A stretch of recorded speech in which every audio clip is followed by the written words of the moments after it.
Цивил медија.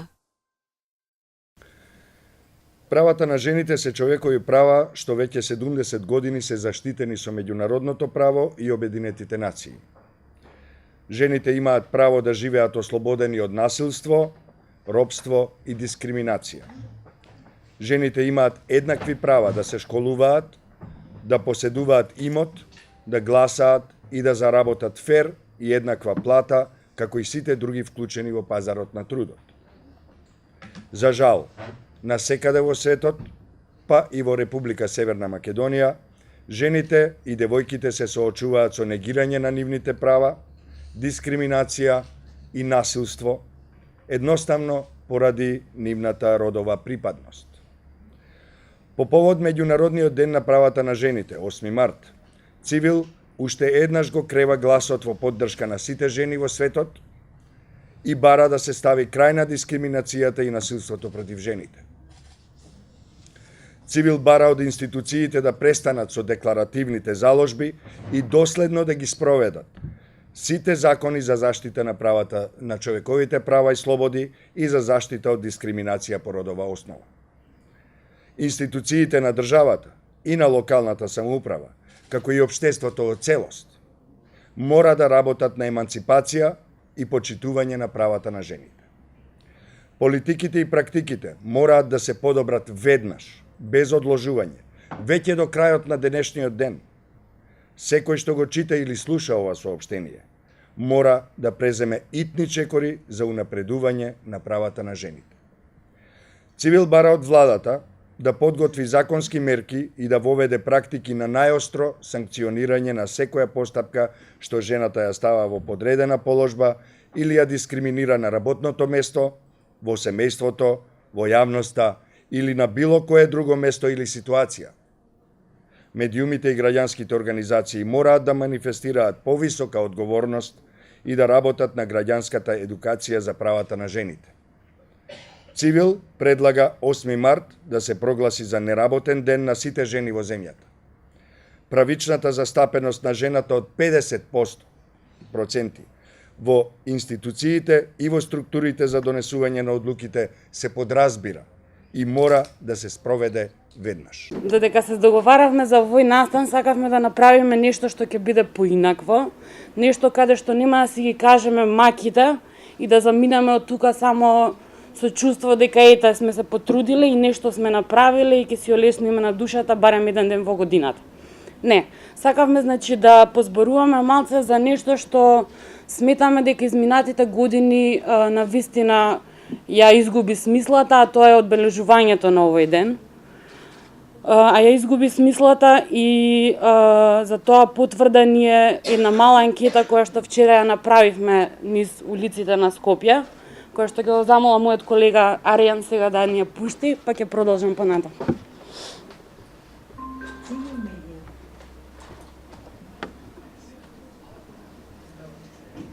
Па за подарок мислите или за? Како порака? Па ништо, здравје, љубов, среќа. Тоа е најбитно. И да биде со тој што го сакаат. Во моментот ништо не ми текнува, се најубаво на жените, секогаш да останат женствени како што се и да ни го украсуваат животот и понатаму. Не сметам, би требало да имаат повеќе права. Меѓутоа гледам дека има доста организации, женски организации кои се борат за своите права и мислам дека би требало да продолжат понатак. Фала. Највише се живи и здрави, со нив живееме.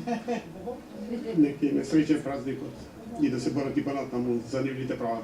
Жените за 8 март јас им порачувам да бидат силни, да бидат издржливи и да се трудат да бидат уште поравноправни со мажите, нормално. Мислам дека сме на добар пат, меѓутоа треба повеќе истрајност. Се најубаво. Многу љубов, здравје, среќа и тоа. Па да се приземни, да се паметни и да знаат што сакаат и што прават и што им се прави. Толку само. Смятате ли дека се доволно равноправни со мажите? Со мажите? Па равноправни си, зашто не сметам дека не се равно. Да. Зависи од жените. Да бидат секогаш убави, како што се и добри. И многу здрави, секако. Мислам што подобро од тоа за 8 март. Да бидат живи и здрави. Доста. Дали сметате дека се доволно равноправни со мажите? Они треба да знаат дали се равноправни или не се равноправни. Ние, како од машка гледна точка, порно да не бидеме. Па, да владам машкиот пол. Да владае машкиот пол. Да бидат наш украс.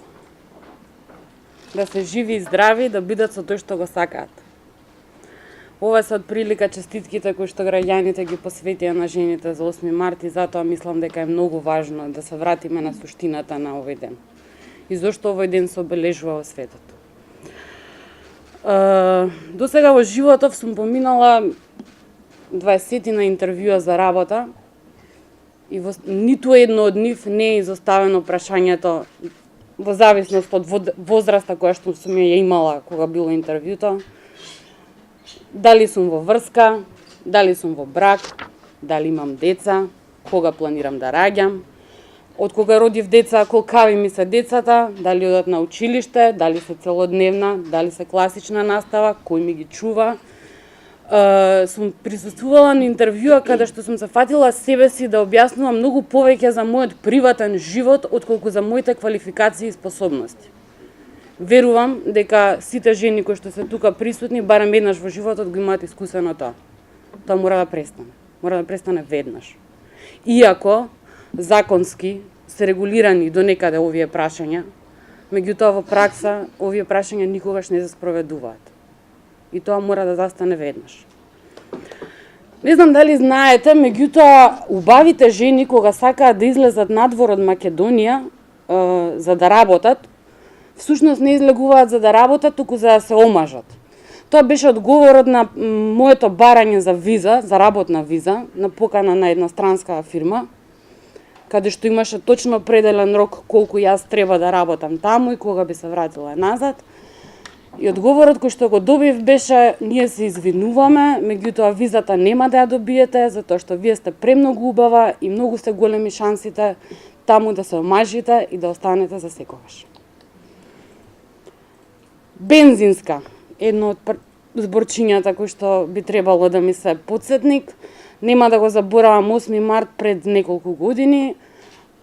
Тргнувам за на работа, застанувам на бензинската на која што застанувам овие 12 години колку што сум шофер. Полнам гориво и меѓу другото си купив шиша од онаа течност што се става за брисачи и како и секој пат кога го зимам тоа, сама си отварам хаубата, сама пробувам да ставам течноста, знам до толку. Меѓутоа за прв пат човекот што 12 години ме услужува на истата бензинска ми рече: "А не, господје, дозволете, јас ќе го направам тоа, денеска е 8 март." Му дозволив да го направи тоа и влегов, тргнав да влезам во кола, ми честиташе празник и јас така несвесно и помалку изнервирано се свртев и му реков: "Фала и на вас." Корупција. Би сакала да зборувам малку и за корупцијата. Сигурно ќе се прашате каква врска има корупција со 8 март. Во последниве недела дена преживувам една траума што се нарекува што ќе купиме на наставничката за 8 март. Нема да ја прочитам целата дискусија, значи има најразлични предлози од ваучери од 3000, 5000, 7000 денари, па дали децата ќе даваат по 100, 150 или 200, дали ќе се купат сваровски обетки или нешто слично и најинтересното од се ми беше следново: еве еден интересен предлог за ваучер. По неочекувано изненадување нема. Ваучер за спа и масаж за двајца, на пример во хотел Русија, за да се релаксира со мажоти. Добро, луѓе, до кога ќе продолжиме да ги правиме овие работи и нели сме свесни дека децата од мали нозе ги учиме на корупција? Ова е типична корупција. Мора да поработиме на тоа, мора да поработиме и да ги научиме своите керки да се изборат за своите права.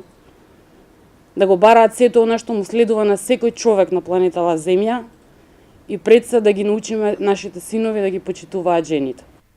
Значи, единствениот човек во држава, кој што и во пишана и говорна форма нема јазична бариера и тој секогаш вели другарките и другарите, значи представничките, представниците, значи јазичната бариера за која што не најчесто, него постојано имаме условно да го речам јас проблем и со јазичарите експерти во државата кои што пишуваат министер Мила Царовска. Министер, значи сега да не ги споменувам сите, не е ни проблем. Тоа е еден проблем и кога ние им се обраќаме на нив, они велат, ама тоа е така јазикот вели. Ние знаеме и не сме, да не речам сега неписмени, знаеме дека така вели, но ние знаеме дека се менува. И ако ние знаеме дека ја бараме еднаквост и равноправноста, мора да се тргне и од некаде да се направат промените. Значи, прво во јазичната бариера. Втората работа, кога ние ќе проговориме дали да ја поставиме денешната, значи, тема борба или кафеана. И за мене, како една од ете првоборките, да ги речеме, од самостојна Македонија. Нема да го говорам периодот од пред нашата ера. Јас така го поделувам од 1991 и ние сите знаеме дека тоа време донесе нови промени, нова поставеност, нов активизам, едноставно и ние станавме нови. Значи нема да го говорам тоа. Ама од тоа време па наваму јас сум и за едното и за другото. Еве самиот простор денеска кај сме ние.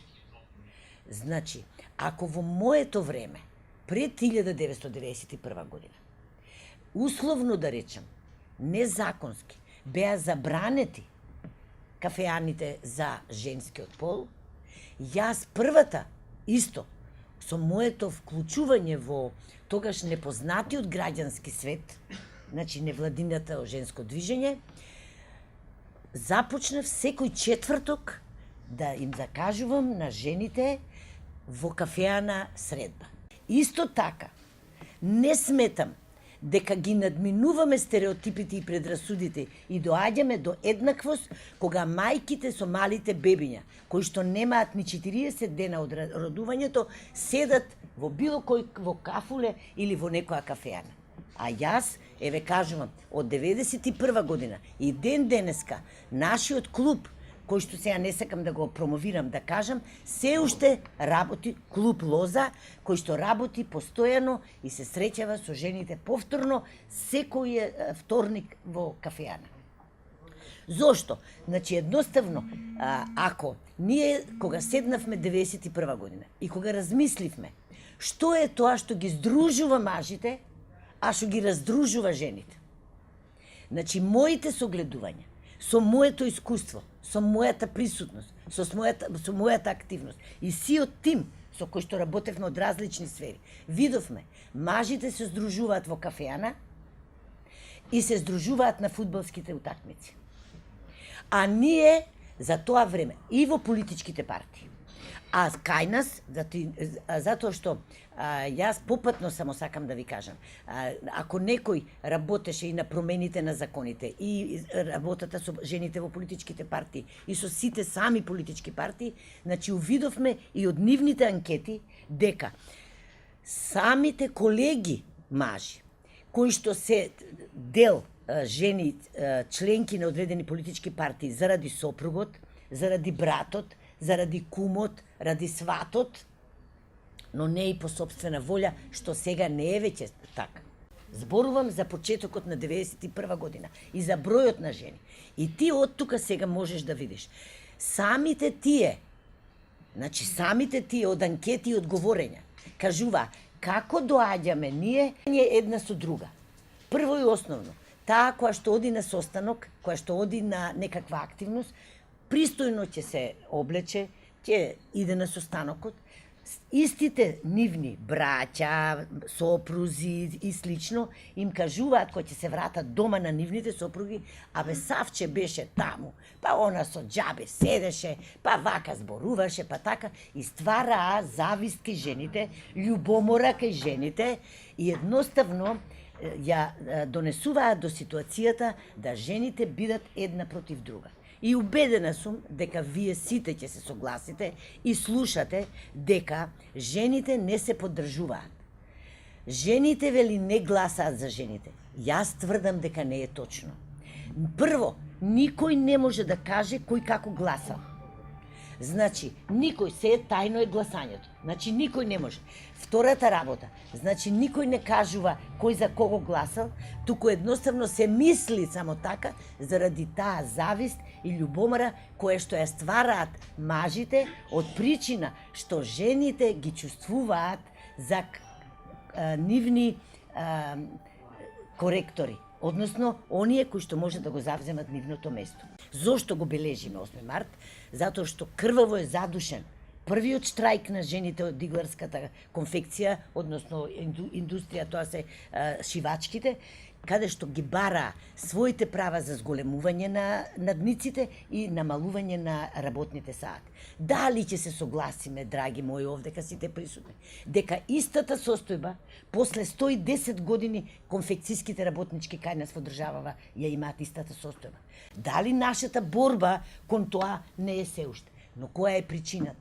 Нашата економска криза, сиромаштијата која што се уште е токму ради таа дискриминација кај жените. Значи, едноставно, ја направиле жената, па да не кажам сега и другите, но јас се занимавам само со таа женска популација, каде што и анкета, ако сакате да отидете во фабриката, да направите, анонимна, тие се плашат да потпишат заради тоа што се плашат да не го изгубат работното место. Без оглед на тоа, сите говориме дека работат повеќе од 8 часа, односно 12, работат за мала плата, дека К15 го враќаат назад, тоа. Значи, но сите говорат позади микрофоните и позади на разговорите, но никој отворено и никој тоа не го потпишува. И ти едноставно, немаме женски синдикат. Синдикатот кој што всушност постои на ниво на држава. Постои и женската секција е под синдикатот. И ние нема ништо ново да кажеме дека и синдикатите се провладините сојузници и едноставно затоа 8 март е важен за борба џабер. Но борба во смисол на активности. А дали нешто сме направили или не е темава денеска.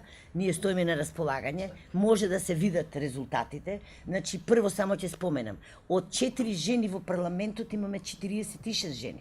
Имаме од буквата Н од насилството над жените не постоело во државата. Денеска се занимаваат институциите, постои закон, има ратификувана конвенција, имаме шелтери за жени, имаме SOS линии за жени. Значи, едноставно се говори. За бизнисот, значи, од големиот број на жени кои што беа невработени, денеска говорат за собственост, ние не сме задоволни, да се разбереме. Се уште битката стои, затоа ја прифаќам оваа теза дека треба борба или битка или активност, како сакате можеме да ја кажеме, значи, но ние не можеме да го занемариме тоа што е постигнато, но дека се уште не е на нивото кое што нашите заложби се еднаквост. Значи, 50-50%. За следните избори одиме кон токму тоа, денес, сега се 40, ние одиме на тие ЗИП систем, 50-50, и секако дека не секоја жена, како и не секој маж што сака да отиде во политика или во изборите, но секоја жена која ќе сака, која ќе се определи, едноставно да биде определбата таа. Руралните жени и маргинализираните се уште со чекори наназад од оваа урбана средина. И нашите заложби за воиднина е таја, значи во моментот тоа работиме, се залагаме кон тоа, успесите, значи анкетите на европско и светско ниво покажуваат Македонија по напредокот на законската и в моментната состојба е на некаде на средината, од некаде на дното. Тоа значи дека сме на добар пат, но верувам дека на еден нареден 8 март ќе говориме и уште една, како успех да го кажам, ако не женска организација, денеска, направила расправа за ова, Џабир не му текнало така, туку ги следел активностите на женските организации и денеска направил тема. Тоа е за нас успех. Односно, за она што и мене чисто задоволство ми е, затоа што тоа е вистинското. Иначе утре, верувам дека сите сте запознати, ќе има 8-мартовски марш, на кој што ќе се побараат кои се тие барања на женските организации, кои се недоследностите. Ние, ако кажеме дека сме задоволни, мислам, би кажале дека и во светот нема такво нешто. Така да, тоа е оноа за кое што сакав да го речам, но уште еднаш да се осврнам на, и тоа со тоа ќе завршам, уште еднаш борба или кафеана. И едно и друго. Место жените мораат да имаат еднакво под сонцето како што го заслужуваат мажите. Јас долго размислував, значи како да го формирам, односно како кој концепт ќе биде најприфатлив и искрено да ви кажам, моето излагање ќе биде малце пофилозофски.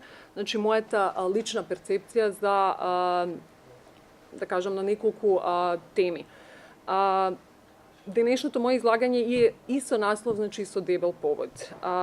Значи ќе се задржам на промената која јас ја сметам како шифт во сите нас, жени, пошто сметам дека одредени работи во општеството се прават формално, се прават заради некои задоволување на одредени шаблони и профилот на личности, значи, кои ги движат промените, како и втората тема, зошто и како 8 март.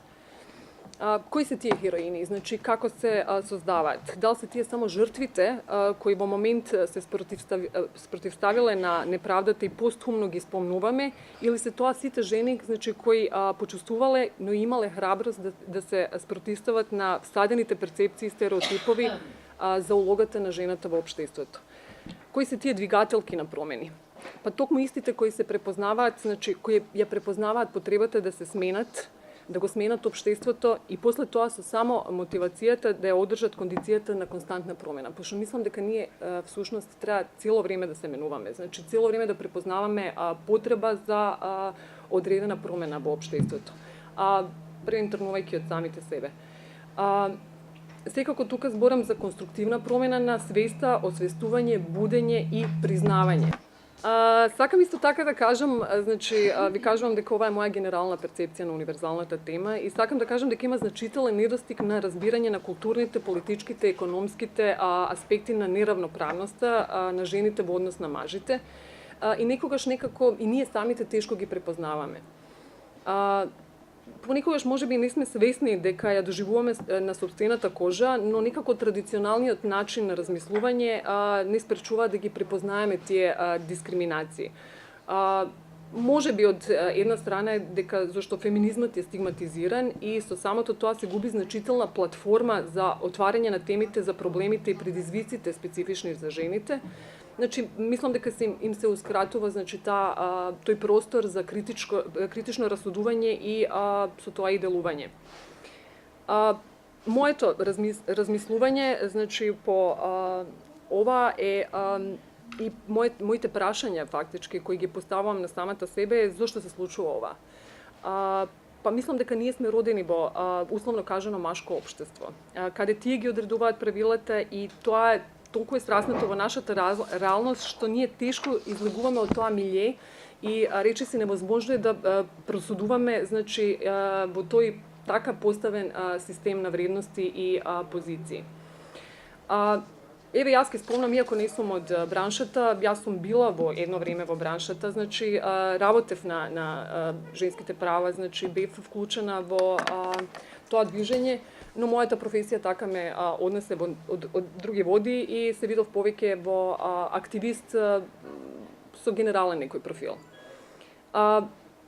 Јас себе си поставував прашање, иако сум во контакт со луѓе кои се бават со тематиката, значи колку жени, значи надвор од NGO секторот, меѓународни организации или пак институции што работат на тематиката знаат за Истанбулската конвенција. Значи, јас контактирам со луѓе кои тоа навистина многу со голема љубов го работат и беа многу, да кажам, и упорни Истанбулската конвенција да се ратификува, значи во 2017, мислам дека се случи. Значи, колку жени, впрочем, со дипломи уште трпат семејно насилство, вербална злоупотреба, мизогинистички коментари и закани. Случајно некни гледав телевизија и видов дека има една одредена случка што се случи во Србија, значи тоа е во една општина Брус, каде што градоначалникот фактички вршеше сексуално вознемирување кон секретарката со години, не само кон секретарката, значи другите вработени во општината. И едно што ми остави многу голем впечаток беше дека во моментот кога се даваше, кога требаше да се имитува, значи целата емисија во врска со сексуалното вознемирување на градоначалникот, имитување беше спречено. Снема струја, случајно. Така да ова фактички и кажува дека колку е фактички тоа се организирано, колку е тоа се поддржано и мислам дека тука ни е јасно, ни станува јасно значи за што се работи, затоа и го спомнав дека ние фактички живееме условно кажано во машкиот свет. Таа жена се осмели да збори јавно за тоа, но сигурна сум дека скоро сите мажи ќе ја осудат заради тоа, зашто може би била во слична ситуација, но од другата страна сум сигурна дека и доста жени ќе го направат тоа. Мислам дека само жените кои се вистински освестени и ќе го препознаат целиот спектар на взаемна поддршка од страна на системот во кој доминираат мажите, ќе ја поддржат. Мислам дека не е се така црно и да, има одредени победи кои ги одбележуваме, но мислам дека не е доволно за 110 години, значи од кога почна сето тоа. Мислам дека нас, жените, ни треба отворена солидарност помеѓу нас самите. Значи, системски треба да се менува свеста и мислам дека тоа може само со едукација. Ние често забораваме дека и мислиме дека сме привидно, како да кажам, прифатени во машкиот клуб, додека тоа е само привидно, додека навистина реалноста не ви ја удри шлаканицата. Треба да знаеме дека нема вистинско прифаќање уште, значи има сожалување, интенции, љубопитност. И мислам дека од тие причини тоа се прави. Зошто ние не смееме да го заборавиме 8 март? Па тоа е баш заради тоа потсетување на таа константната борба, значи против нееднаквост, за правата, за раководните позиции, носители на промени и да не го претвараме во кичера и бесконечна комерцијализација која завршува со прослави, бесплатни ручеци, цвеќе, чоколади, ефтини, скапи поклони и 24 часа слава. Значи, тоа е нешто што навистина било и уште се случува во нашата реалност. Искрено во моето растење, значи во мојот живот, 8 март значи беше како повеќе перцепиран како ден на учителки, баби, мајки, значи и купување поклони и некако и денеска се чувствувам ако нешто не им купам дека ќе ми се наутат. Искрено, морам и да го спомнам, денеска е 7 март, за албанска нација тоа е денот на учителот. Значи самиот збор ви кажува дека денот на учителот колку е тоа да. Значи колку е дискриминаторски поставено, ама Боже мој, тоа е поставено во 19 век и како тако се слави уште и ништо не се менува. Тоа е тоа што го спомнав дека е традиционалното.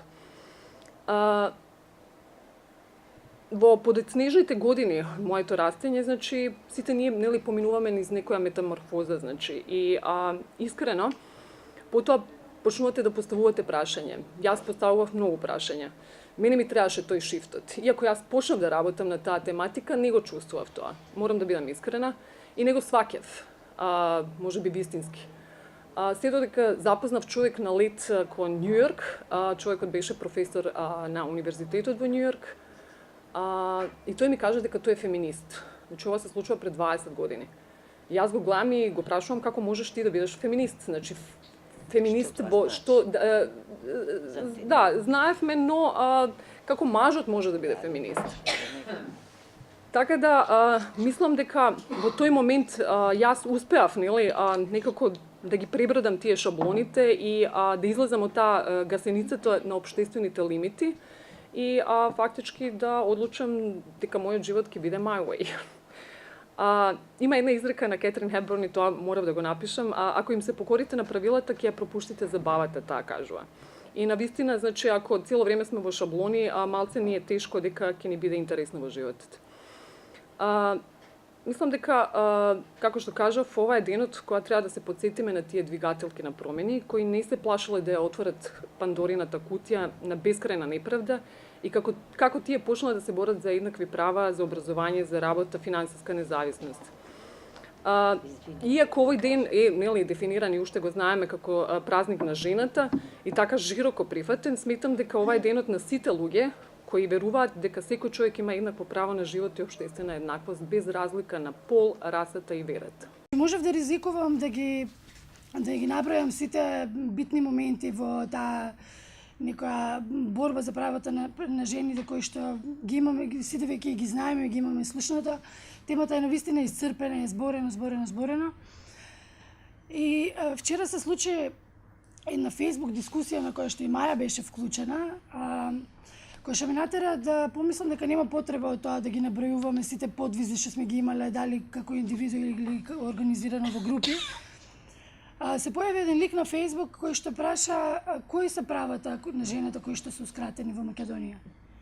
Кои се тие права за кои што сега денес се борите? И неговиот став беше дека ова повеќе не е борба, туку дека е некакво безпредметно кукање на темата, дека правата ви се загарантирани со закон, што чекате, земете си ги. Јас станав мајка во 2010 година, во 2014 веќе бев мајка на дете со посебни потреби, во 2016 бев самохран родител на тоа дете. Тоа не беше толку тажно како што звучи сега во моментов, затоа што во исто време почнав да работам на еден проект на УНИЦЕФ кој што нудеше поддршка на семејствата на лицата со посебни потреби. И тоа го работев некои 4 години. За волја на вистината во здруженијето го почнавме 5 жени, 5 мајки. И целата комуникација околу таа поддршка на семејствата се одвиваше помеѓу мајките. Едноставно така беше, дали е тоа добро или лошо, ќе остане времето да покаже. Во тие неколку години запознав извонредни мајки, извонредни жени кои што имаат знаење буквално да ве затрупаат со нив, а не излегле од дома 20 години. При една таква имав и доста теренска работа и тогаш запознав една мајка која што на 60 и кусур години се грижеше за својот 30 и кусур годишен син, која што имаше едва 50 кила, а детето нејзино имаше 100 и кусур кила. И она прави се околу него, значи го повива, го храни, одржува тоалети и така натаму. И ја и викам, зашто не побараш мажот и да ти помогне? И она ми вика, он не знае како. Он тоа никогаш во животот не го направил. Не сакам јас тука сега да ја наградам постапката на таткото, значи не дека некој му забранил, туку воопшто немал никогаш можност. Од тука ќе се вратам на моабетот, да ги имаме правата, ама до кој степен ги користиме вака закопани во традиционализам. Да, институциите и власта, например, или да постојат законите, регулативи и така натаму кои што ги уредуваат тие права и обврски, но што кога и самите институции не ги почитуваат. Баш на таа Facebook дискусија имаше еден таков момент, вика кои права ти се ускратени? Викам, ускратено ми е правото кога сум со ќерка ми во болница да можам да отидам дома да се истуширам, затоа што на детска клиника смеат да лежат само жени, само мајки. Не постои таков правилник и со закон не е тоа забрането да таткото лежи на детска клиника, но тоа е апсолутен нонсенс, не смееш ни да прашаш. Значи, додека детето во болница си 24 часа со него во болница. Јас знам дека во тие моменти сум и најпотребна на ќерка ми, никош не би ја оставила ниту на една секунда. Но сакам кога ќе ми биде потребна одмена таа опција и да постои и институциите да не ми ја забрануваат. Може би треба и така, значи на тие некои релации се одвивала таа моја борба во животот како жена и како мајка. Ќе признаам дека на моменти не сум оставала доволно простор за некој друг да дојде да ја превземе мојата улога и сум мислела и се уште мислам дека најдобро го правам тоа што го правам. Може би треба и ние да оставиме нели некаков простор за да се случат тие промени. Промените кај нас тешко одат. овој народ на некој начин се плаши да биде слободен, да биде независен, да оди и да го земе тоа право, да го употреби, да направи нешто од него.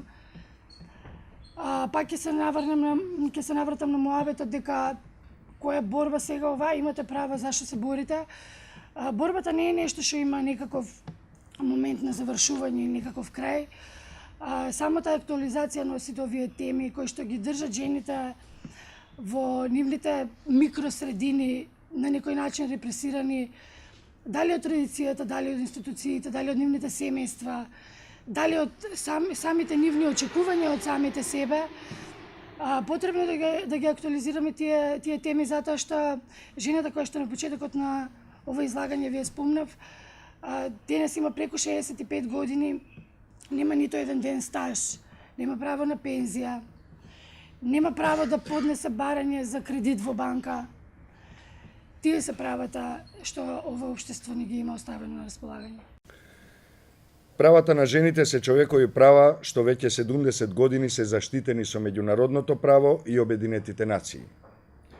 Жените имаат право да живеат ослободени од насилство, робство и дискриминација. Жените имаат еднакви права да се школуваат, да поседуваат имот, да гласаат и да заработат фер и еднаква плата, како и сите други вклучени во пазарот на трудот.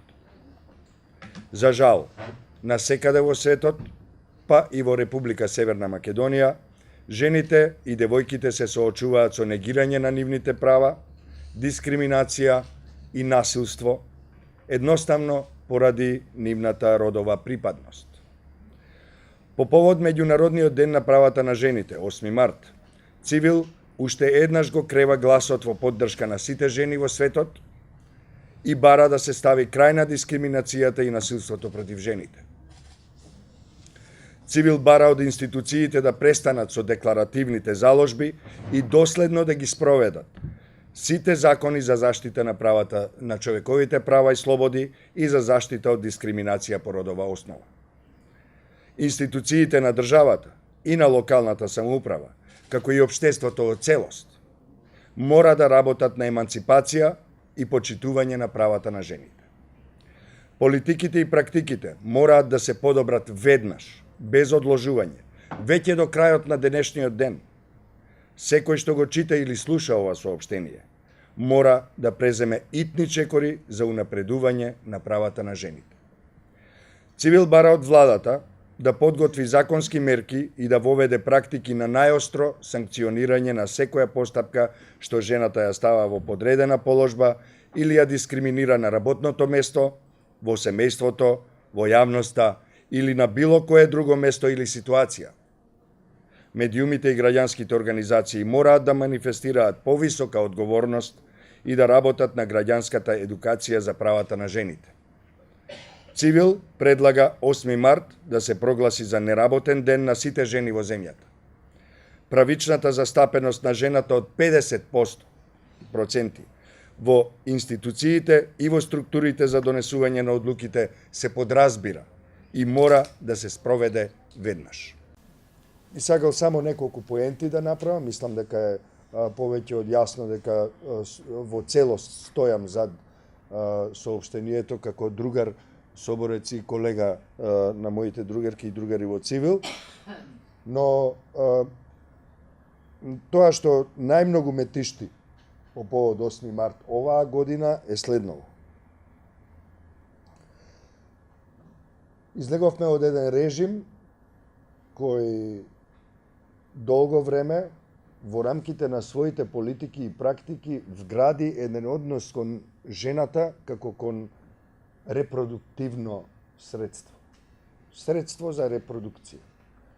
Ако го погледнете дури и физички изгледот на големите, многу очигледни остатоци од режимот, а тоа е Скопје 2014, ќе забележите многу мажишта, со многу мустаки големи и бради, со многу сабји, пушки, пиштоли и така натаму качени на коњи.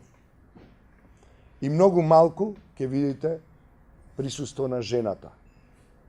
А кога ќе го видите тоа присуство на жената, ќе видите дека тоа е мајката на Александар Велики во различни пози како мајка, која, нели, ако го погледнеме споменикот кој е недалеку од оваа локација, се наоѓа под постаментот на кој се наоѓа татко му на Александар Велики, Филип, или како беше, Филип II. Значи, една ситуација во која, знаете, многу очигледно, нескриено се манифестираше, се промовираше политиката, ставот, односот на таа власт, на таа и таквата власт кон жената.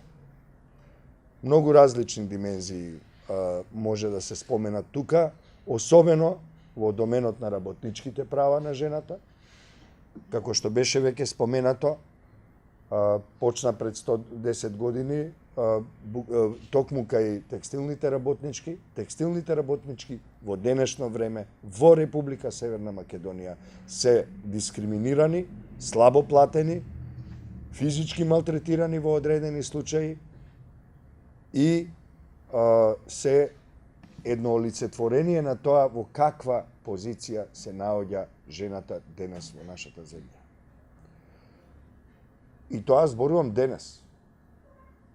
Значи не е само во режимот, туку денес.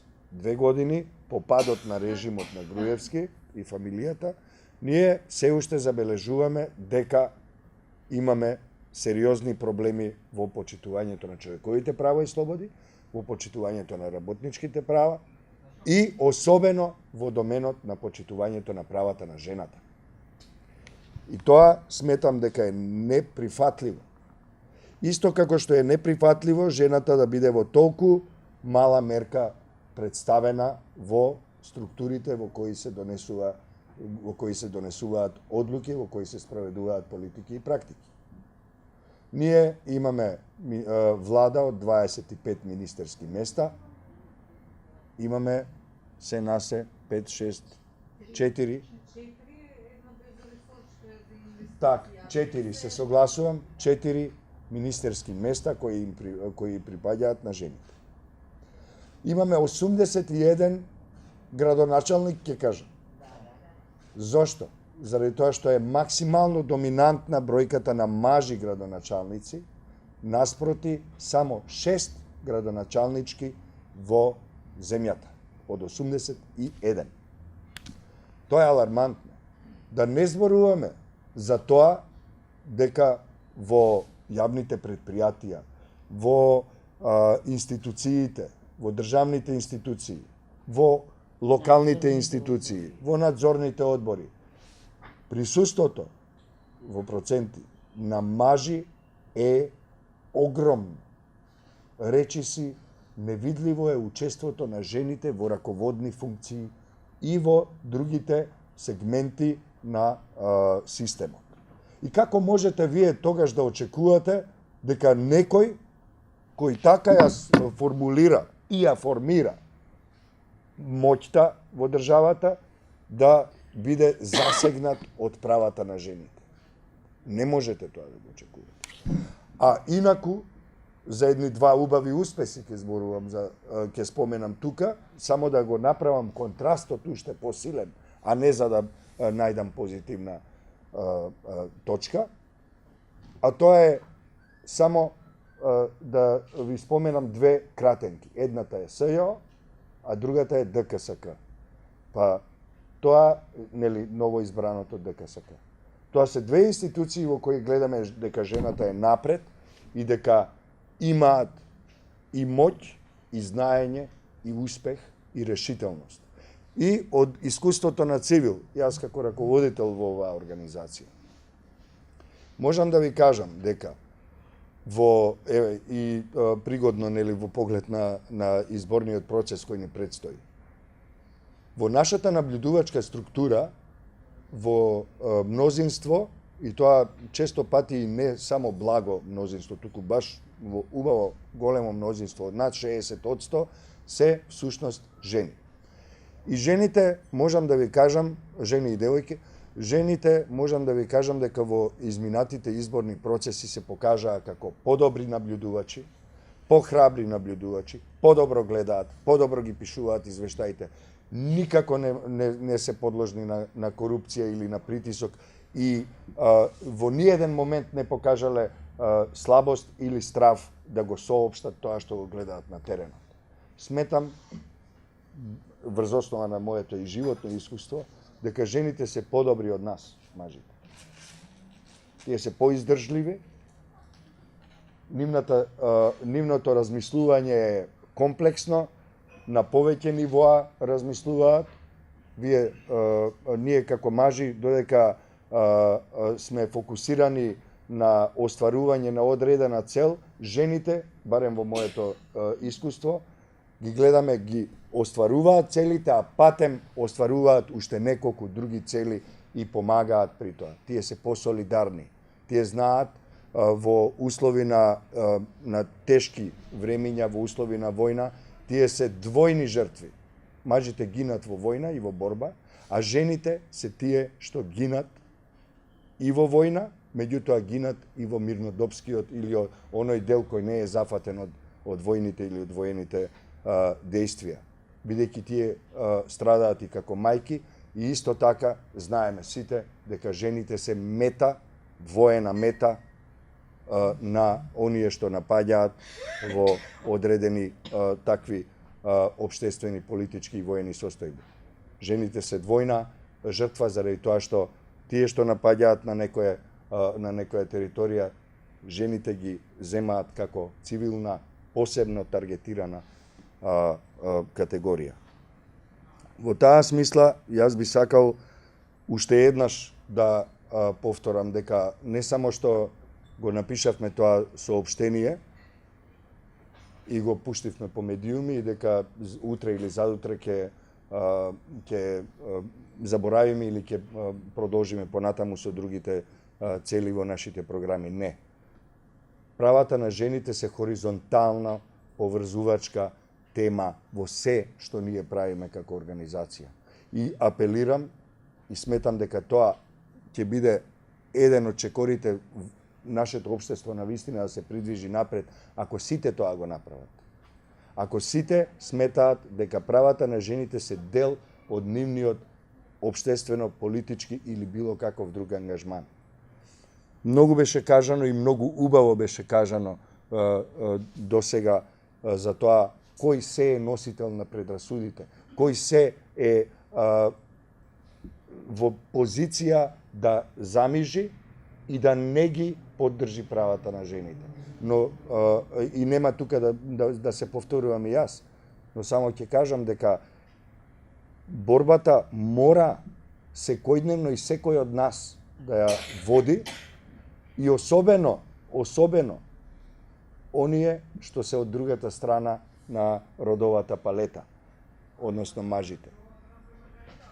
Ако сакаат мажите да имаат повеќе права, мораат да знаат дека нивните права одат преку женските права.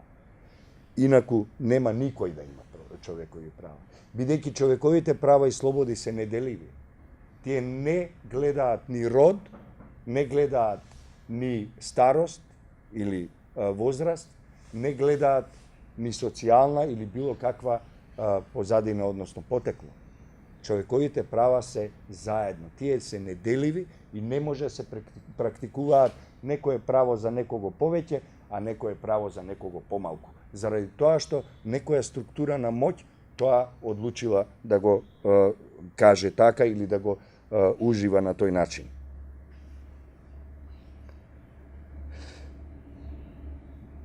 За крај би сакал еден виц да ви кажам, за да не биде цело време толку емотивно импрегниран. Поточно ќе ве прашам, зошто владее уверувањето дека жените се лоши возачи? Одговорот е затоа што претежно мажи се инструктори.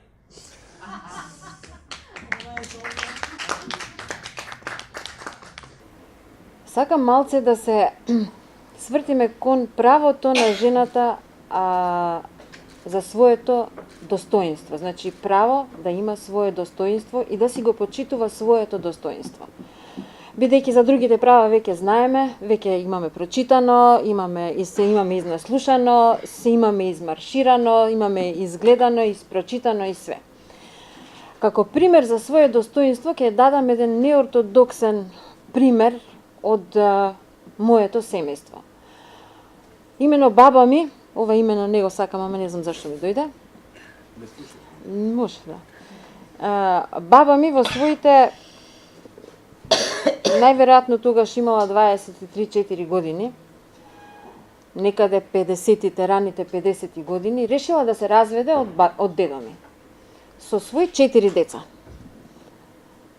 Да се разведе од дедо ми затоа што дедо ми си имал швалерка. И так, на долги стази си ја имал, ама баба ми си ја сакал. Дома си доаѓала, ама ја одели во другиот град да... И баба ми ден денеска, значи се развела, си живеела со 4 деца, со една плата, работела по фабрики, шиела, па некогаш и не работела, само таа знае како. Кажуваат како живееле. Сите се успешни деца, сите се фини, сите се културни, сите се се, со мајка си пораснале, со таткото од време на време да ги погледа, да им фрли по некој денарче ако има, ако нема. Баба ми ако го сакала дедо ми, баба ми е се уште жива, дедо ми починал многу рано, на 52 години, важеше за голем швалер. Да. Не, жива е уште. Да, жива е уште. Да, важеше така. И баба ми е се уште жива. Во моментот е во гериатрија, затоа што веќе не можеме да се грижиме за нејзе, сите се на работа и се.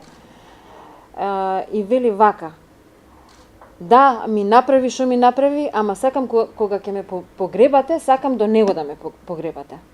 А зошто не живееш со него? Ја прашувавме. Зашто не ги затвори очите? Па сега малку да се нашалиме, да видиме кај ќе оди муабетот. Ама јас тоа зашто го сакав, не си ден денеска го сакам, ако ме почина тој, ама не можам јас да дозволам да ми гази по моето достоинство. И јас за тоа и благодарувам на баба ми, затоа што од баба ми наваму, сите внуки, зашто повеќе внуки сме, сите биле мажени или се мажени, меѓутоа ниедна не се развела.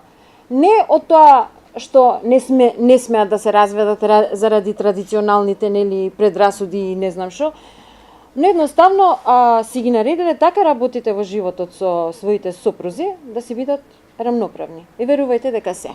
Мислам, јас сум една од тие што не дозволуваат, затоа што, например, и се лутам на мајка ми што цел живот дозволува од татко ми, мајка ми е образувана жена, сега е веќе пензионерка.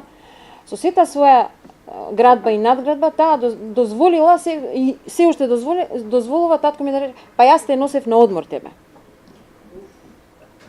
Па јас ти купувам не знам што тебе.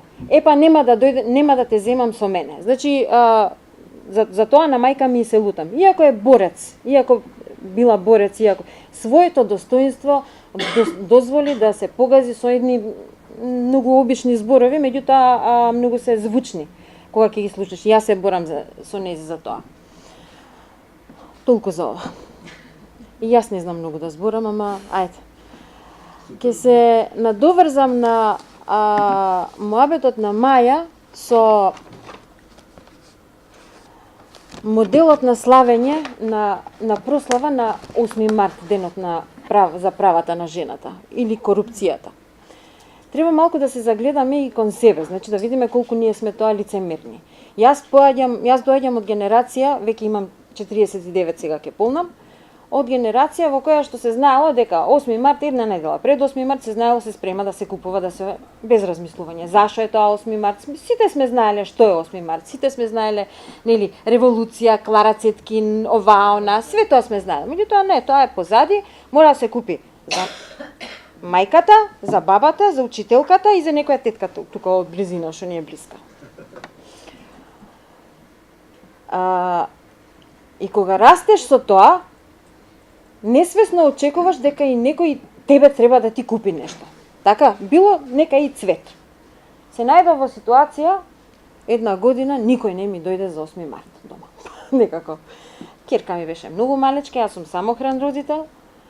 Беше многу малечка, си направила една картичка, ми напишала: мамо, среќен 8 март, као ми дава цветиња, тоа беше од незе, фала, многу така ја израснав, така знае. И некако гледам низ прозор, луѓе со цветиња шетаат, одат натаму со цветиња, со поклони, со све и свашта, па се спремаат нешто по фризери, по ова, оно гледам. Значи фризерките, да, живеат за тој ден. И не само фризерките, за тоа малку подоцна. И дојде некаде 8:30 навечер, јас си се испружив да си гледам телевизија, ќерка ми, ова беше одамна, пред многу години, ќерка ми до мене и звони на врата, едва и станав така. Отварам врата, гледам едни домашни пријатели, маж, жена и дете, доаѓаат со букет цвеќе и со нешто. Ја ги причекав, седнавме, кафе пиевме, ова, она, и јас се израдував што ми дојдоа. Заборавив да видам што ми купиле, што малку некултурно беше. Јас се израдував што некој се сетил да дојде, не само за тој ден, туку воопшто да ми дојде на гости. Што сакам да кажам? Меѓутоа и се израдував и дека некој се сетил цвеќе да ми донесе. Ако ние погледнеме самите во себе, ние креираме култура на очекување на некој да ни купи нешто или да ни поклони нешто, да ни подари нешто, извинете, за тој меѓународен ден за правата на жените. На тие наши чувства, верувајте, сметаат највеќе од сите трговците.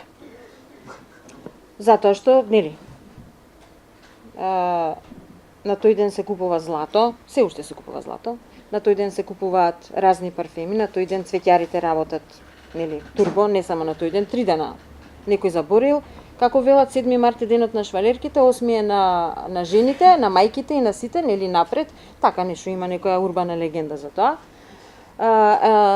Како што кажа Маја, и дури и туристичките агенции, па дури те мола Маријан, X секс шоповите. За денот на жената изберете идеален подарок по супер цена со можност за дискретна достава. Значи, Што да посакаш повеќе? Ова сме ние, нашето општество е ова. Здраво, јас сум Дрита Есени, координатор на Комисијата за еднакви можности од општина Центар, иначе поборник за женските права. Имам еден предлог. Новинарите кои се овде, ваквите паноа да ги направат во студија. Жените, госпогите кои ги искажаа своето искуство животно, да се чуе. Затоа што ние емисиите ги имаме у 5 сат кога никој ништо не гледа. Една хрватска телевизија во 9 сат има дебатна емисија за женски права, каде што учествуваат и мажи и жени. Кај нас такво нешто нема.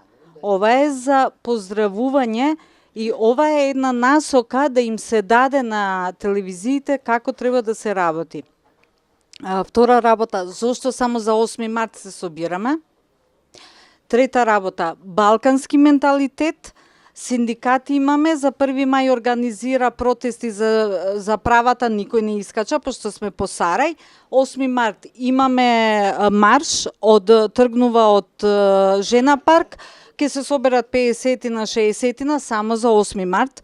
Имаме силувани жени, имаме убиени жени, имаме права, закони кои ги носат мажите у парламент за абортус. Мене он ке ми донесе закон за јас што ќе правам со моето тело. Ве молам, значи се додека ги имаме мажите таму кај што се донесува одлука и закон, тоа ќе биде ова каде што сме сега ние. Благодарам. Да. Костадинова Виолета кажав, не сум никаква женска активистка и ужас ме фаќа од таков назив, затоа што и во старт би рекла, да не зборуваме за женски права, да зборуваме за родови права. Значи, излегува ова женски права дека жените не спаѓат во човечкиот род. Значи, ако се човечки права, тогаш се подразбира, тоа е премиса. Ако се човечки права, се и женски права. Заради тоа, мислам дека во старт, значи имаме една така да кажам, индиспозиција во која што сами си ја замка, во која што сами сме си ја смислили, во која што сами влегуваме. Значи не женски права, туку човечки права, односно да зборуваме за реализација на родови права или против родова дискриминација во сите нивоа. Инаку сум апсолутно од тука, да речам, произлегува и мојот став дека сум апсолутно против женски организации. Jer тоа во старт значи индиспозиција. Мажите имаат машки организации? Немаат. Што значи тоа? Дека се издвајаме на овој или на оној начин, немаме причина за тоа. Никаква причина. Значи, сакам да речам, сега, зборувам за сега. Мислам дека е крајно анахроно да имаме АФЖ-а. АФЖ-то е формирано во револуција, по револуција, имало причини, имало зошто. Сега имаме други начини, други технологии. Меѓутоа, што ни фали? Ќе се надоврзам, моите комплименти за вас, Мерита, да. Мелита или Мерита? Мерита. Мерита акцентираше две клучни работи во ова, да речам, во проблемите со кои што ние се соочуваме. Системскиот и едукацијскиот. Свеста се гради прво со едукација. Од таму произлегува воспитувањето кое што го даваме на своите деца. Произлегува системот на вредности кој што го создаваме. Кој што можам со, така да кажам, со многу аргументи дека претрпе систем на вредности кој што го имавме во 90-тите, претрпе тотална ерозија.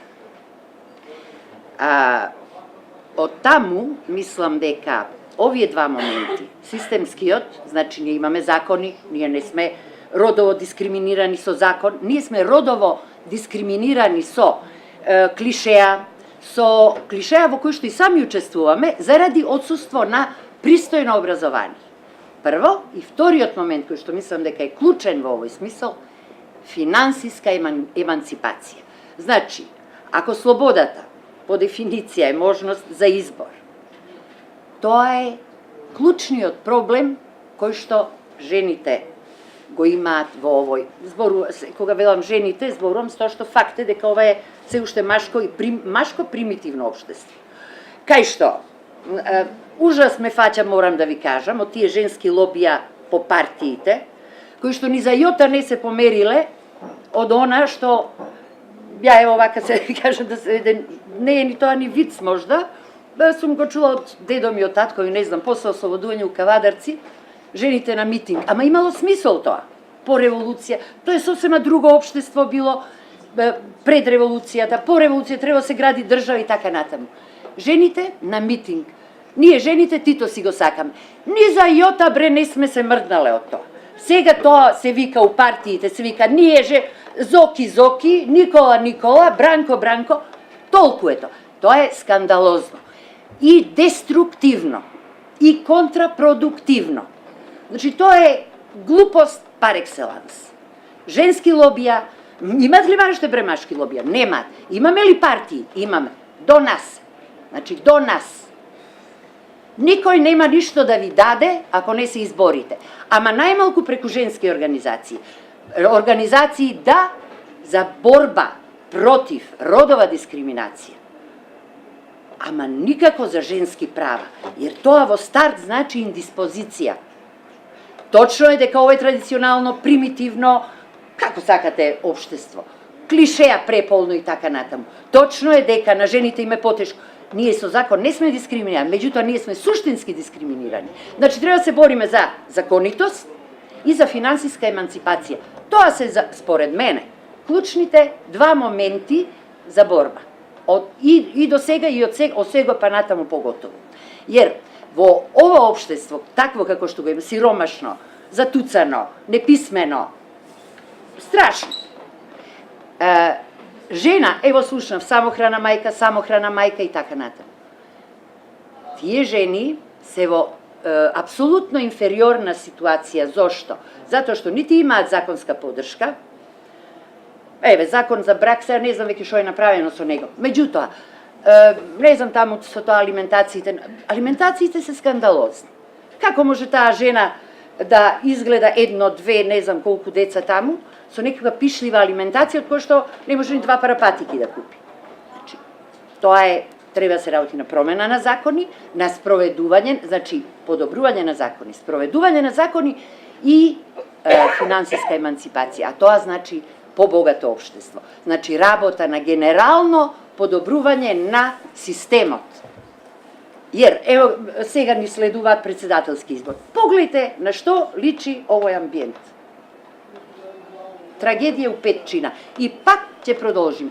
Значи, не се прави тоа ни со квоти, ни со женски организации, ни со, не знам там, се работи сериозно за тоа да најдеме начин. Значи, пак мора организацијата постои заради тоа да може, нели, да наметнеш став, да можеш да истапиш и како правен субјект во крајна линија, нели? Затоа и се формираат, да речем, и партиите, не? За освојување на власт. Така и може организирање во секој облик, кој што ќе дозволи борба, значи ова се долгорочни работи, стратегиски работи. Меѓутоа, важно е овде промените во свест. А тоа е, оди со, според мене, значи за да го менуваме системот, едукација и финансиска емансипација. Благодарам. Тоа беше се што имам да кажам. Цивил медија